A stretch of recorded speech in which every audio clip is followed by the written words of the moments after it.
Boa noite aos irmãos. Sempre um prazer, um privilégio, uma grande alegria estarmos reunidos no nome do nosso Senhor, especialmente quando nós temos a oportunidade de estar aqui abrindo a palavra de nosso Deus, para darmos ouvido àquilo que o Senhor tem preparado para os nossos corações. Estamos chegando ao final, né, Rafa? Estamos chegando ao final. Imagino que, além da mensagem da semana que vem, que será o último trecho, teremos ainda uma mensagem de conclusão de tudo isso que nós temos estudado nesse salmo, que é o maior salmo da Bíblia, que é o nosso objeto de estudo desde o início deste ano. Temos trazido então meditação no salmo de número 119. E hoje nós iremos meditar no trecho que vai dos versículos 161 ao versículo 168. Cada um dessas mensagens, cada um desses trechos são grupos de 8 versículos, e cada um desses versículos ele traz uma letra do alfabeto hebraico, tornando-se então esse salmo um grande acróstico, como nós estamos acostumados já a ouvir desde o primeiro dia das mensagens nesse trecho. Perdoem meu hebraico, imagino que é Shin, é isso, né? Shin. Essa é a letra hebraica aqui, em que todos os versículos, né, no original ali, começam com essa letra, tornando assim o grande acróstico que nós temos pensado sobre ele. Antes de mais nada, então, vamos fazer a leitura desse trecho, Salmo 119, a partir do versículo 161 até o versículo 168, diz assim o texto: Príncipes me perseguem sem causa, porém, o que o meu coração teme é a tua palavra. Alegro-me nas tuas promessas, como quem acha grandes despojos. Abomino e detesto a mentira, porém, amo a tua lei. 7 vezes no dia eu te louvo pela justiça dos teus juízos. Grande paz tem os que amam a tua lei.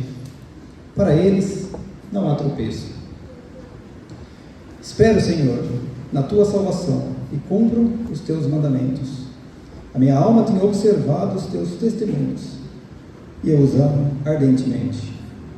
Tenho observado os teus preceitos e os teus testemunhos, pois na tua presença estão todos os meus caminhos. E então, como se os irmãos buscarem na memória, nós vemos que muitos desses temas, esses trechos já foram tratados, né? Começando aqui no primeiro versículo do nosso texto, ele já nos chama a atenção para algo que o salmista já tem comentado durante esses mais de 160 versículos que nós temos estudado. Ele diz assim, que príncipes tinham perseguido, né, a ele sem causa, mas o meu coração teme a tua palavra. Interessante isso que ele coloca, né? Mesmo diante de toda a injustiça que ele está passando, né? Essa palavra temer é uma palavra muito significativa nas Escrituras. Ela fala, entre outras coisas, de ter medo, né, e de tremer. Muito interessante quando nós nos deparamos numa situação de perigo, uma situação que nós tememos, que nós temos medo.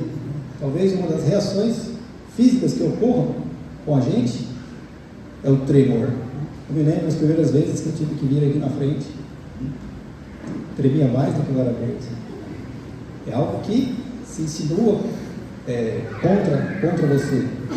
Talvez algum perigo, talvez algo que você tenha medo. E justamente essa questão que ele está analisando aqui, mas ele analisa ela de uma maneira um pouco diferente do que as pessoas estão acostumadas, né?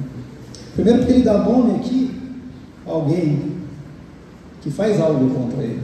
Príncipes, né? Pessoas de autoridade, pessoas que detêm algum tipo de poder. E não só essas pessoas que detêm um tipo de poder, mas as pessoas que estão mesmo assim perseguindo, né, o salmista. Príncipes me perseguiram sem causa. Então, se nós temos isso, é natural que haja um medo da parte daquele que está sendo vítima dessa perseguição. Portanto, essa palavra, ela pode significar um medo que é natural, que é literal, diante de algum perigo que se apresenta. Mas não é esse o contexto, bíblico que está aplicado aqui, porque no próprio versículo o autor explica essa questão.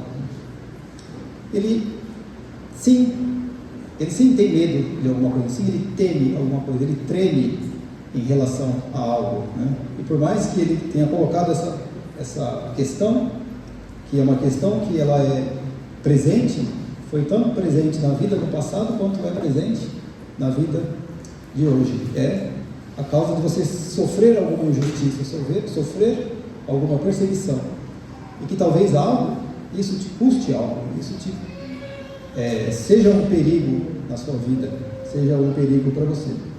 Mas não é justamente disso que o salmista está enfatizando aqui. Ele vai em algo muito maior, muito mais além. Ele tem esse sentimento de temor, sim, mas direcionado à palavra de Deus, como é o grande tema deste salmo que estamos estudando, a palavra de Deus. Então, a palavra de Deus, ela causa no coração do salmista um temor, mas não apenas um medo qualquer, A gente pode ter, como eu falei, medo de algum perigo, ou também, como eu falei, medo de estar exposto a alguma coisa. Eu lembro que nos meus anos de faculdade eu tinha um professor que só a presença dele te inspirava medo. Se ele chegasse assim para mim, um dia de aula, eu falasse: William, qual é o seu nome? Não sei, professor, não sei qual é o meu nome. Tal era o jeito que ele se impunha na sala de aula, E se você tentasse alguma coisa, ele escalava ainda mais, a situação. Então, era algo que um temor existia, pelo menos da minha parte naquela época, acontecia isso. Mas apenas, o que eu sentia, o que as pessoas sentem durante isso é um temor, apenas por causa desse perigo que é iminente. Mas o que o salmista está querendo colocar aqui, é um temor no sentido da reverência, no sentido de reconhecer a santidade e a autoridade da palavra divina. Porém, o meu coração teme a tua palavra. E o temor é algo que é importante.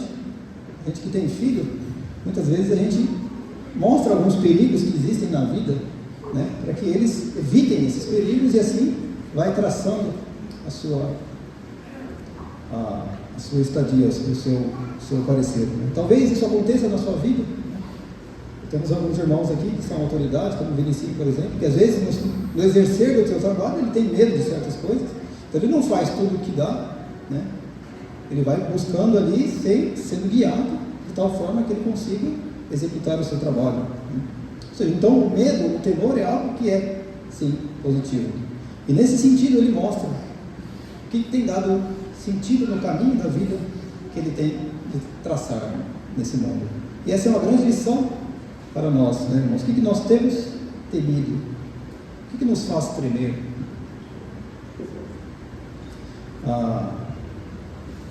Rafael, algum tempo atrás, ele deu alguns estudos, ele falava sobre isso, porque existem, como eu mencionei aqui, dois tipos de temor. Temor, o primeiro que ele coloca aqui no versículo, o temor a homens. Então você tem aqui uma pessoa de autoridade, alguém que você pode temer, como muitos temem. Só que o temor aos homens é algo que te escraviza, algo que te segura. Se a gente for para Provérbios capítulo 19,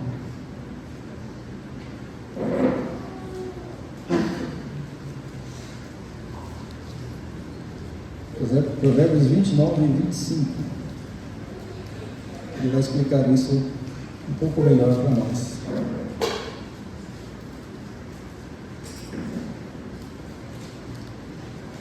Principalmente na parte A do versículo, ele diz assim: quem teme ao homem armas ciladas. Essa é a característica daquele que deixa se levar pelo temor aos homens, daquele que guia a sua vida nesse mundo, guiado por temor aos homens. Será que as coisas que nós estamos fazendo, as decisões que nós estamos tomando, os caminhos que nós estamos trilhando, estão debaixo do temor ao homem, autoridades, líderes espirituais, irmãos, amigos, parentes? O versículo nos alerta aqui no seu início: quem teme ao homem arma ciladas. Quem teme ao homem fica escravizado, fica escravo, fica na insegurança. Para completar apenas o versículo, né? Mas quem confia no Senhor está seguro. Ele faz o contraponto aqui com a pessoa, com o nosso Deus. Mas eu queria ressaltar o temor ao Deus usando outro texto que está em Provérbios mesmo, no capítulo 14.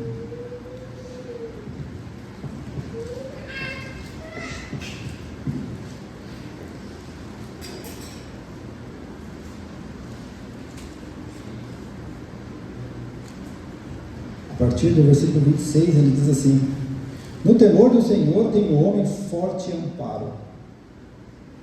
Isso é, refúgio para os seus filhos. Isso é refúgio para os seus filhos. O temor do Senhor é fonte de vida para evitar os laços da morte. Mas aqui, nos dois textos, ele usa a palavra laços. Num deles, o laço é o fim do caminho. E nesse ele coloca, né, para evitar os laços da morte. Então é muito significativo que o salmista traga essa questão, né? Ele vem falando já nesse salmo sobre a palavra de Deus, e ele vem falando sobre as dificuldades, né? Ele não é cego, ele não é míope para essas coisas, ele detecta que isso é uma realidade na vida do homem, mas isso não deve dominar o homem. O homem não deve temer a essas coisas, ele deve temer ao Senhor, temer a Deus, porque sim, ele vai trazer, né, o temor ao Senhor, ele não traz medo, ele não traz perigo. O temor ao Senhor traz liberdade, traz confiança. O temor ao Senhor conduz a vida. Agora, trazendo para a nossa realidade na prática, né, o que isso quer dizer? Esse reconhecimento da autoridade suprema de Deus na vida do homem. É muito simples, né? Aquilo que Deus disse, a palavra, ele está dizendo, é a palavra de Deus. Aquilo que Deus disse pesa mais do que qualquer decreto feito pelos homens, qualquer decreto humano. Ele deve trazer uma sensibilidade espiritual. Tremer diante da palavra significa não receber com indiferença. Muitas vezes nós caímos nessa armadilha, né, de ouvir a palavra, ela entra por um ouvido, sai pelo outro e não faz a diferença na nossa vida. Então o temor do Senhor vem nessa direção, né? Tremer diante da palavra significa não a receber com indiferença, mas com profunda consciência de que é a voz do Deus vivo. São palavras que conduzem a vida.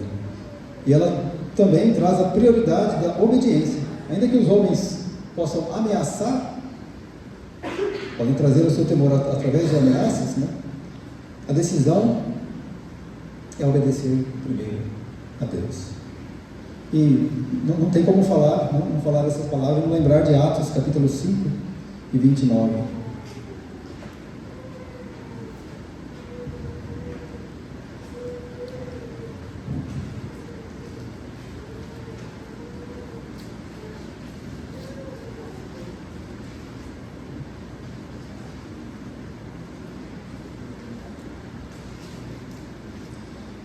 Para dar um pouco de contexto, os discípulos estavam pregando o Evangelho e as autoridades judaicas não queriam que eles fizessem isso.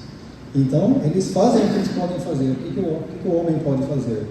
Pode ameaçar, pode dar as suas ordens, né, e contar que aquela pessoa tenha medo do que está fazendo. Mas a partir do versículo 27 diz assim, Atos 5 e 27, trouxeram-nos e apresentando-nos ao Sinédrio. E o sumo sacerdote interrogou, dizendo: expressamente vos ordenamos que não ensinássemos nesse nome. Está aí a grande questão. Os homens falam, o que os homens querem, o que os homens querem que nós façamos. Expressamente vos ordenamos que não ensinasseis nesse nome, contudo enchestes Jerusalém de vossa doutrina, e quereis lançar sobre nós o sangue deste homem. Muito significado essas palavras. Então Pedro e os demais apóstolos afirmaram, e aqui está aquela reação que todo verdadeiro crente deve ter, que o salmista ensinou, e que esses homens estavam aplicando em sua vida. Antes importa obedecer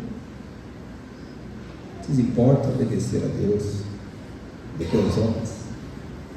Antes importa obedecer a Deus que os homens. É claro, essas palavras, elas não devem ser fruto apenas da boca para fora para soar bonito. Elas têm consequências. Talvez você sofra, talvez você entre por caminhos que você não queira entrar, mas esses caminhos não terão laços de morte. Esses caminhos trarão sim a vida.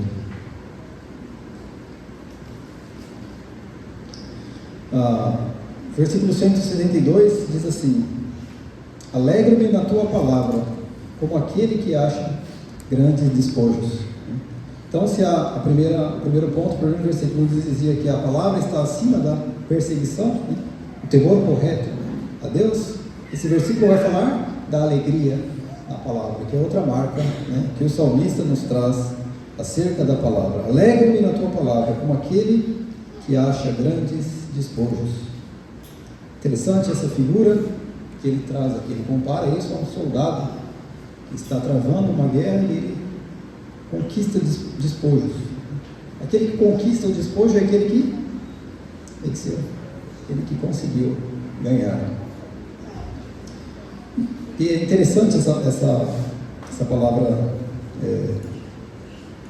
despojo. Ela é um tesouro, é algo desejável, é algo que um soldado em sua batalha ele quer essa coisa. Pode ser algo de valor monetário ou não. Eu lembro de uma série muito legal que eu assisti, Estevão também vai lembrar disso, que até sabe o que eu estou falando. Uma série que fala sobre alguns combatentes na Segunda Guerra Mundial, e tinha um certo prêmio que eles queriam buscar ali, que era uma pistola de fabricação alemã, a Luger, que é uma arma muito rara, só os alemães tinham aquilo. E as primeiras coisas que, quando eles venciam uma batalha, alguma coisa, eles iam olhar lá nos despojos para ver se achava dessa arma, porque era algo que eles buscavam, eles estavam lutando sim, mas eles queriam encontrar essas coisas, esse grande despojo. Alegre-me na tua palavra, como aquele que acha grandes despojos. Então essa alegria que ele fica, é comparável à alegria que o homem deve ter ao encontrar a palavra. E é interessante que o Salmo sempre está falando por ele inteiro sobre a palavra de Deus, mas aqui a palavra que ele usa para palavra não está dizendo a lei apenas, está dizendo uma palavra específica, é algo que foi prometido, a promessa do Senhor traz alegria. Eu não quero me alongar muito nesse ponto, que a gente vai voltar a ele no versículo 166. Mas ela indica então que a palavra, a promessa de Deus é uma fonte de riqueza incomparável. Ela tem que trazer essa alegria, essa grande alegria, aquele que a encontra.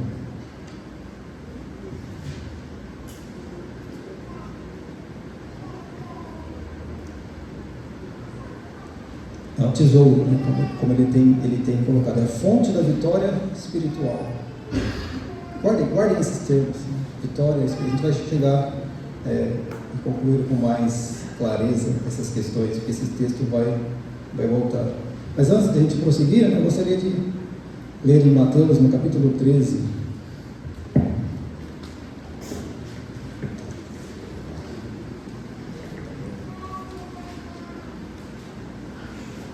uma parábola de um versículo apenas, mas que ela tem grande significado nessa nossa atitude para com as promessas de Deus. Diz assim, Mateus 13:44: o reino dos céus é semelhante a um tesouro oculto no campo, o qual certo homem, tendo achado, escondeu, e transbordante de alegria, vai e vende tudo o que tem e compra aquele campo.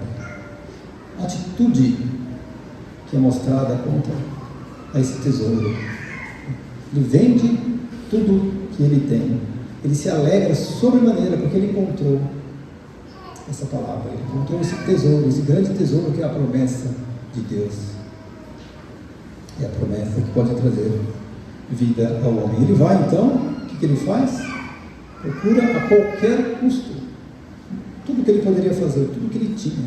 Ele vai e vende para aqui, comprando esse terreno, o tesouro que está ali, passa a ser de sua propriedade.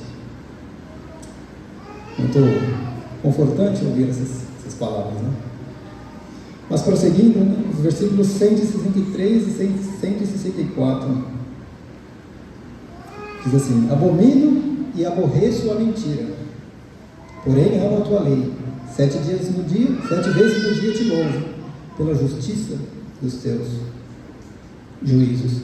Então aqui ele traz algo novo, né? Se nós no trecho anterior falamos sobre a alegria, aqui ele está falando agora sobre o amor pela verdade. Verdade, mais uma daquelas palavras que está se referindo à lei do Senhor, a palavra do nosso Deus. Então, é interessante que o fato de haver esse amor pela palavra, ele implica que há um ódio por aquilo que não é a palavra, aquilo que não é a verdade. A gente tem a verdade num canto, tudo aquilo que não é verdade, por definição,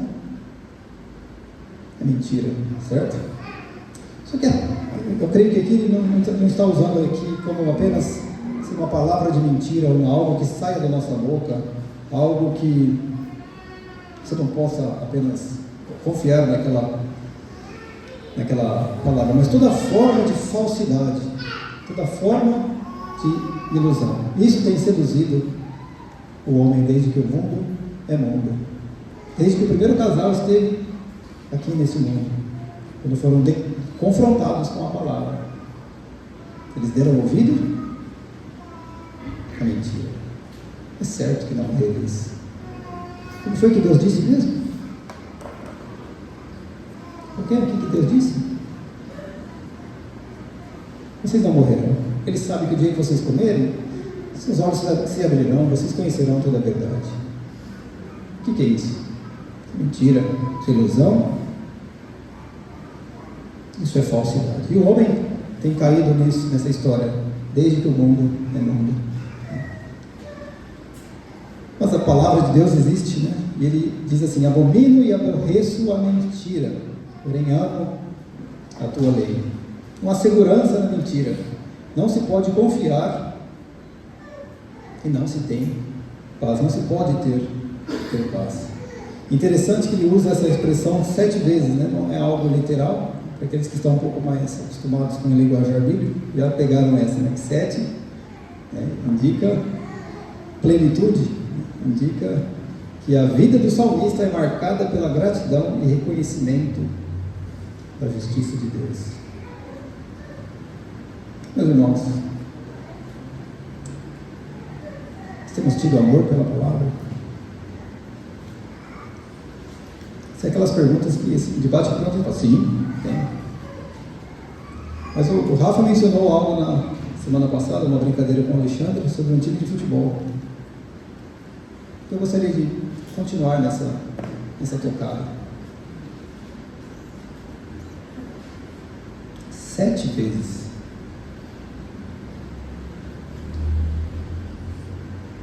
7 vezes no dia eu te louvo pela justiça dos teus juízos. Meus irmãos, nós temos aqui um grupo que se reúne em nome do nosso Senhor. Temos aqui um grupo de pessoas que foram salvas pelo lavar regenerador do sangue de Jesus Cristo. Pessoas que têm exercido os seus dons aqui dentro. Algo que o mundo não oferece. O mundo oferece engano. O mundo oferece mentira. O mundo oferece morte. Mas o Senhor Jesus Cristo, ao ver esse mundo, Ele nos deu algo. Nós estamos aqui reunidos da maneira que Ele nos disse para estarmos. Eu fico muito triste quando eu chego aqui e não encontro meus irmãos. E se eu sou um pecador, nada de bom em mim. Tudo que há de bom em mim vem de Cristo. E se eu, imperfeito dessa maneira, fico triste, imagina o nosso Senhor ouvindo que nós não temos comparecido aos cultos. Hoje pela manhã foi um tempo muito, muito bom. Aqueles que estiveram, participaram de algo que assim, poucas vezes eu vi acontecer dentro de uma igreja. Eu sinto muito por aqueles que não puderam. Logicamente, nós temos limitações, não são todos os cultos que existem no ano que nós devemos estar presentes, conseguimos estar presentes, né? Coisas acontecem. Mas é triste ver quando há uma ausência que já ficou normal. Irmãos, somos exortados a amar a palavra de Deus. Lógico, não estou dizendo que você não ama a palavra, que você não lê na sua casa. Mas Deus deixou um mandamento que era para nos reunirmos. Ele exorta isso em Hebreus, que ele fala que o costume de alguns é deixar de reunir. Irmãos, se nós de fato valorizamos a palavra de Deus, nós devemos valorizar, estar presentes, quando essa palavra de Deus é trazida e explicada. Muito do que foi dito aqui hoje, geralmente é dito em reuniões de aconselhamento. Quando, me perdoem o linguajar, a coisa já está feia. Quão bom é ouvir o recado da palavra enquanto há tempo para que as coisas aconteçam. Enquanto há tempo, ela fazer sentido e ela mudar a realidade da nossa vida, os caminhos que a nossa vida tem traçado. Então, essa frequência, né, que o salmista coloca 7 vezes, expressa a plenitude, né? Então, que a nossa vida seja também plena, né, da palavra do nosso Deus, nossas leituras, nosso meditar diário, mas também a nossa presença junto com os nossos irmãos, exercendo os nossos dons e sendo abençoados pelos dons dos nossos irmãos.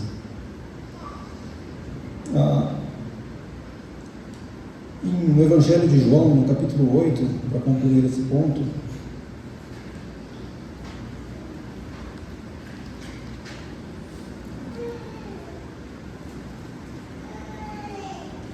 falando ainda da verdade,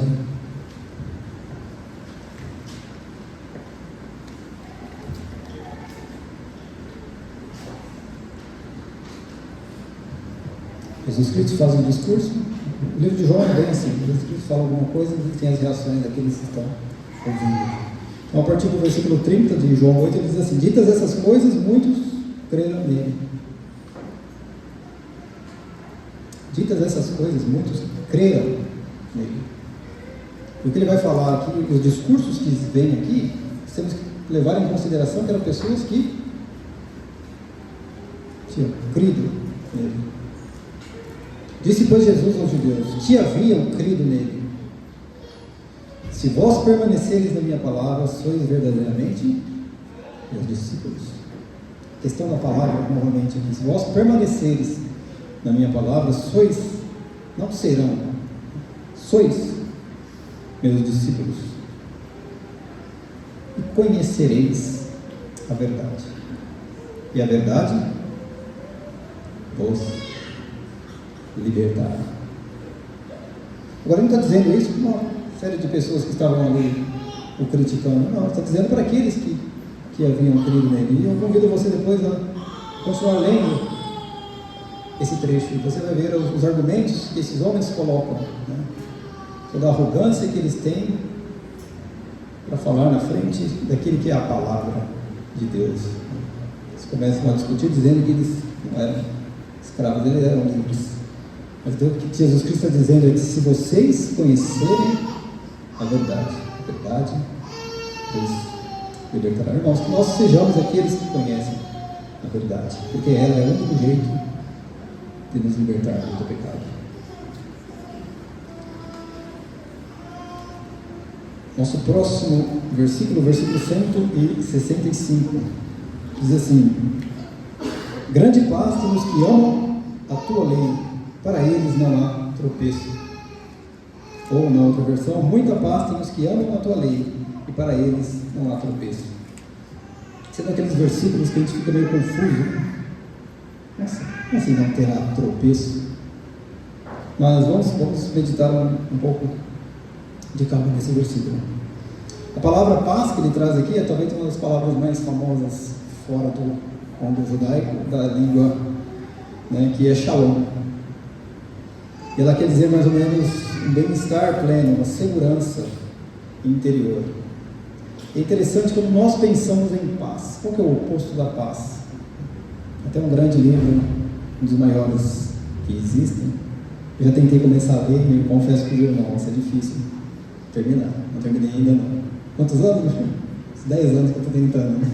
Guerra e Paz. É um livro desse tamanho, com 2.530.000 personagens, cada um com um nome mais difícil que o outro. Mas o próprio nome diz Guerra e Paz. Se você não tem paz, você está em guerra. Se você está em guerra, você não está em paz. Essa questão dual, né? E a paz não é meramente a ausência de um conflito, a ausência de uma guerra. Que paz pode haver no lugar de injustiça. Que paz pode haver no lugar de opressão, de mentira, de engano. Não existe paz no local como esse.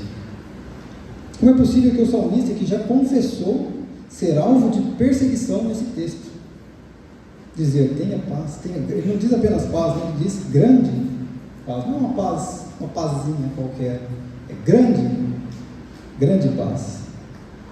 E a resposta para essa pergunta nos explica o que quer dizer o final do versículo, né? Ele diz assim, para eles não há tropeço, justamente porque o amor à palavra dá firmeza para nós não cairmos nos escândalos e nas armadilhas desta vida. Porque a paz que vem pela palavra é uma paz diferente. Jesus Cristo, quando esteve nesse mundo, ele falou algo nesse sentido. Ele diz ali em João 14:27, minha paz vos dou. Está dando. Aquele que é a palavra de Deus está dando a paz. Ele faz um contraponto. Ele está dizendo, não dou a paz como o mundo a dá. Ou seja, então existe uma certa paz que esse mundo pode dar, que esse mundo pode trazer. E muitos têm caído no engano dessa paz. Não como o mundo a dá. Jesus Cristo tem uma paz que é diferente. Porque é uma paz que toca naquilo que é o problema, naquilo que realmente tira a paz. Muitas vezes circunstâncias podem tirar a nossa paz. E talvez o mundo encare como benéfico, como nós pensamos aqui no dia, quando as circunstâncias são favoráveis a nós. Se eu tenho as circunstâncias favoráveis a mim, então eu não tenho paz. Mas não é isso o que Deus está nos dando. Porque Ele está, quando Ele dá a paz, Ele está resolvendo inteiramente aquilo que tira a paz do ser humano. Quando o ser humano estava lá no jardim, antes de dar ouvido à mentira, ele tinha paz? Tinha paz. E quando ele deu ouvidos à voz de Satanás, ele perdeu a paz. E todas as guerras e todas as coisas que ocorrem, que vêm tirar de um certo grau, essa paz decorre disso. O grande problema que é o coração do homem, né? O mundo não pode tirar, o mundo não pode oferecer, o mundo não tem condições, ele é a fonte daquilo que tira a paz. Ele é o único que pode nos dar a paz, é a pessoa de Jesus Cristo. Ela é uma paz que ela atua no nosso destino, né? Quando todas as coisas passarem, estaremos, aqueles que creem, aqueles que são alvo dessa paz, estaremos para sempre com o nosso Deus. Enquanto os outros estarão na ausência. Mas ainda assim, né, nesse nosso mundo cheio de injustiça, nós podemos ter um certo grau de paz. Filipenses 4:7 menciona algo nesse sentido, diz assim, a paz de Deus, ela guarda as nossas mentes. É uma paz que vem, e ela protege aquilo que pode nos ser mais fonte ainda de problemas, de conflitos, que a nossa mente ele vem, então para guardar. Então nós podemos usufruir já, né, desses benefícios que é a paz do nosso Deus. A paz de Deus guarda os corações e as mentes em Cristo Jesus. E agora indo para a sessão final, os 3 últimos versículos.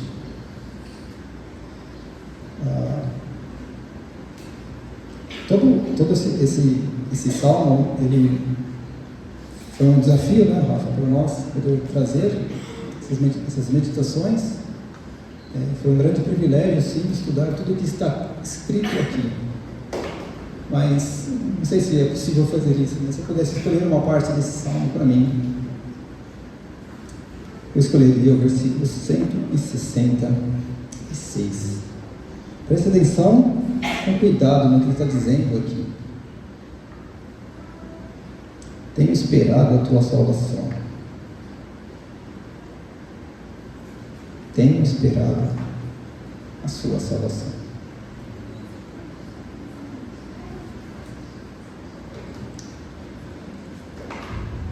Primeira vez que eu li esse trecho, já pensando na mensagem, a minha mente se voltou para um personagem que está ali no Novo Testamento, mas não sei se ele é do Novo ou do Velho Testamento. Lucas capítulo 2.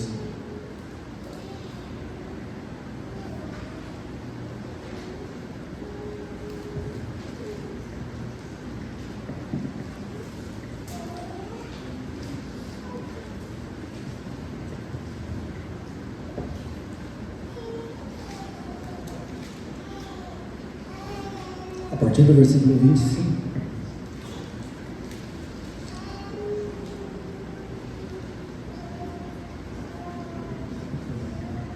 Jesus Cristo tinha acabado de nascer e seus pais tinham levado ele ao templo. Então, no versículo 25 diz assim: havia em Jerusalém um homem chamado Simeão,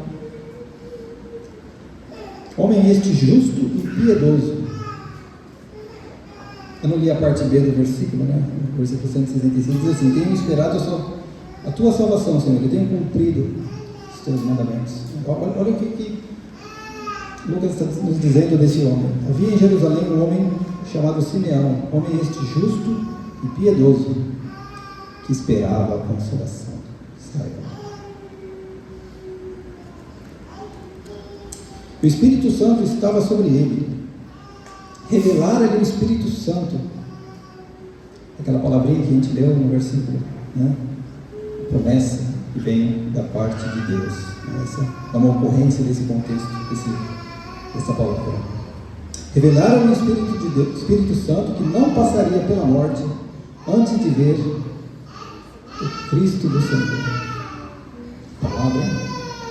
Imagina alguém que antes de Cristo ouvir a promessa dessa.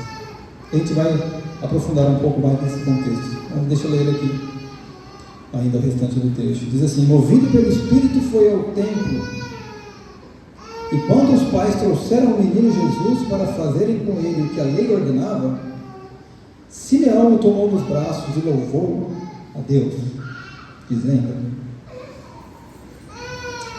agora, Senhor, despertas em paz o teu servo, segundo a tua palavra, porque os meus olhos já viram a sua salvação.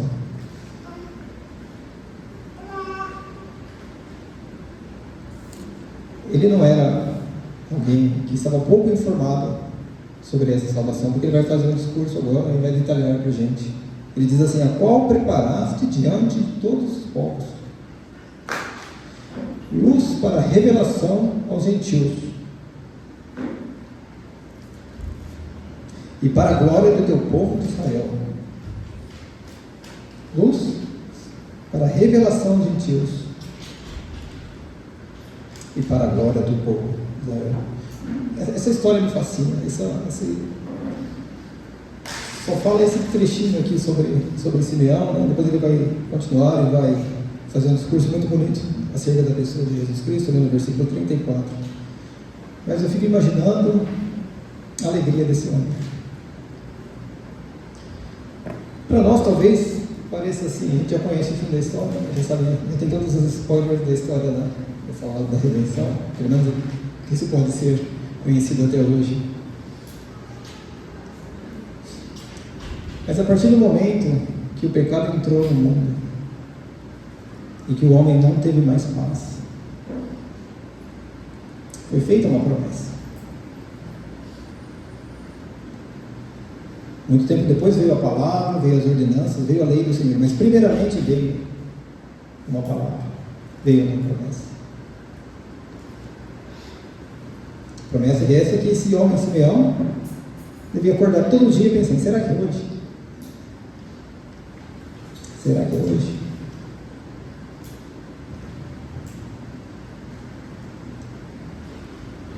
O salmista vive entre a esperança futura e a obediência presente. O texto diz que era esse Simeão? Era alguém que vivia a vida conforme a sua vontade? A Bíblia não diz isso, diz que ele era um homem justo.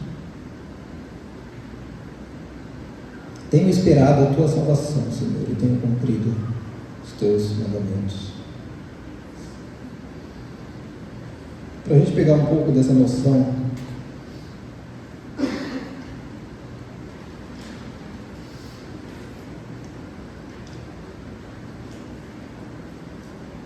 capítulo 11 de Hebreus.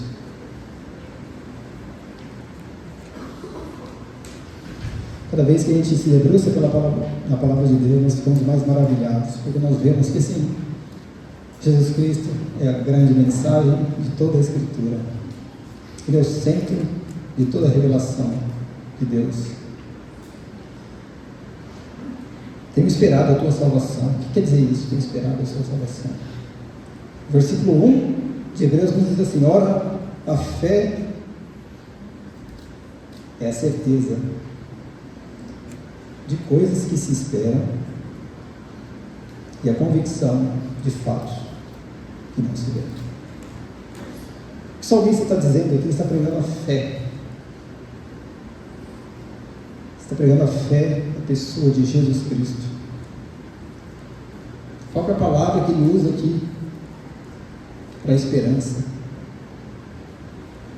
Uma palavra que não sei se é derivada ou não da palavra Yeshua, que é Jesus.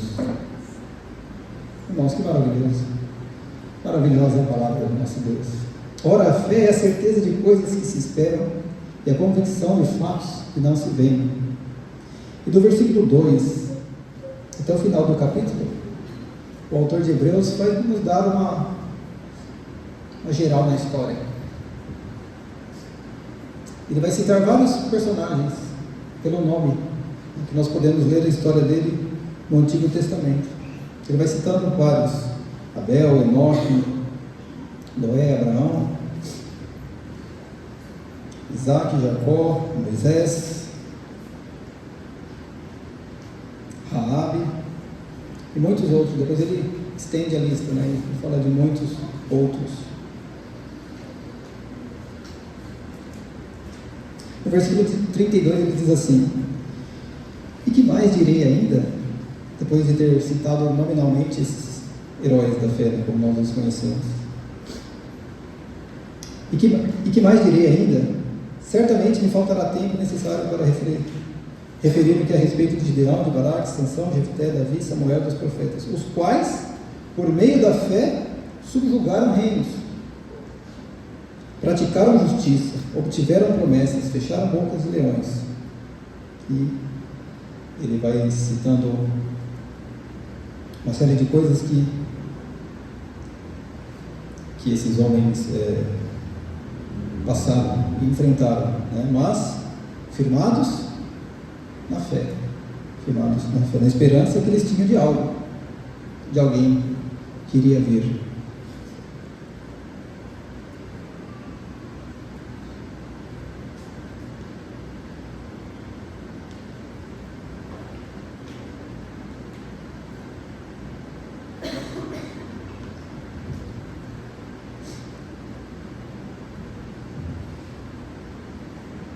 que esse capítulo quer dizer?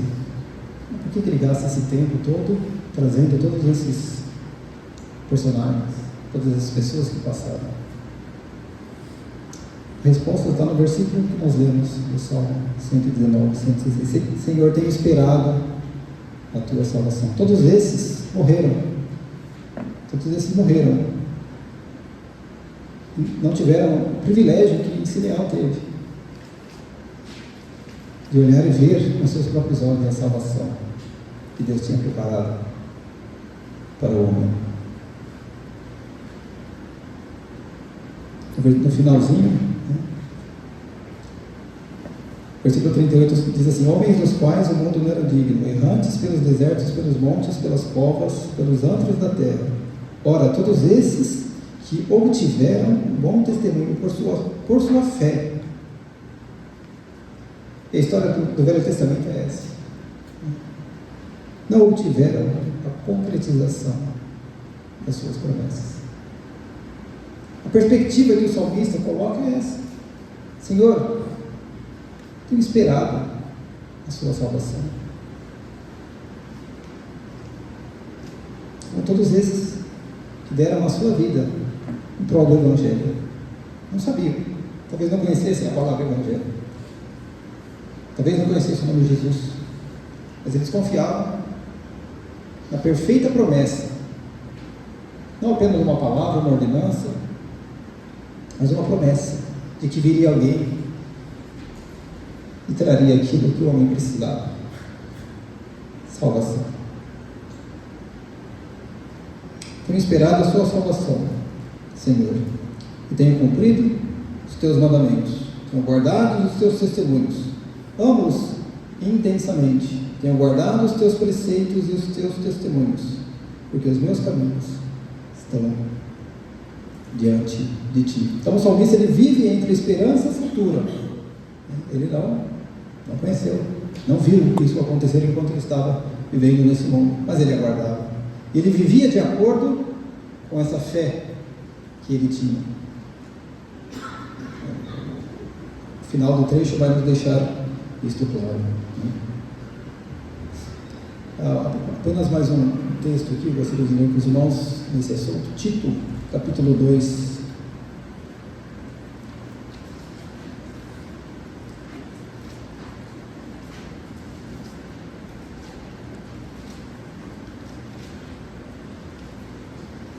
Que é a grande conclusão da que o salmista estava clamando e esperando e vivendo a sua vida nesta fé, nessa esperança. Tito 2, de 11, do 11 ao 13, diz assim: porquanto a graça de Deus se manifestou salvadora a todos os homens, educando-nos para que, renegadas a impiedade e as paixões humanas, vivamos no presente século sensata, justa e piedosamente. Esses últimos versículos do capítulo que nós estamos estudando nos mostram algo nesse sentido.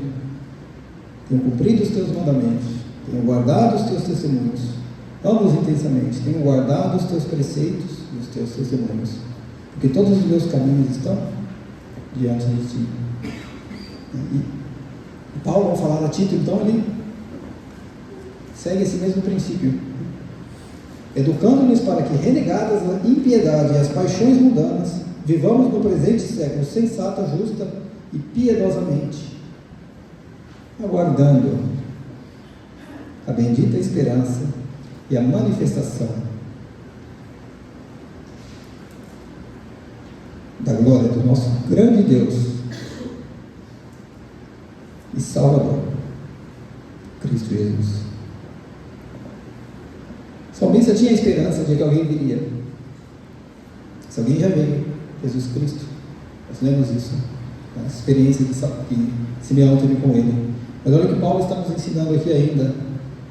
As coisas ainda não acabaram, né? Nós ainda temos fé, nós ainda aguardamos a bendita esperança, que é a manifestação da glória do nosso grande Deus.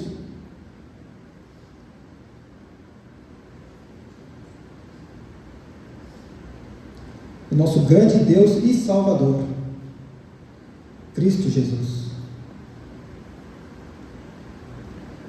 Irmãos, eu fiquei maravilhado com esse salmo. E é até difícil, né, me conter apenas nele, porque de tudo que você vai lendo, você vai encontrando o eco da pessoa de Cristo por todas as Escrituras, né?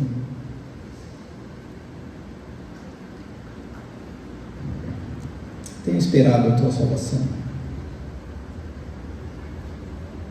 Nós estamos esperando, aguardando a manifestação do nosso Senhor. Ele disse que viria a esse mundo.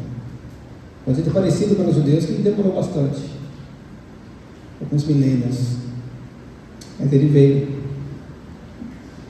E talvez da maneira que ele veio, muitos não receberam, né? O próprio João diz isso, que ele veio para que eram os seus, mas os seus não o receberam. Mas a todos quantos o receberam, deu-lhes o poder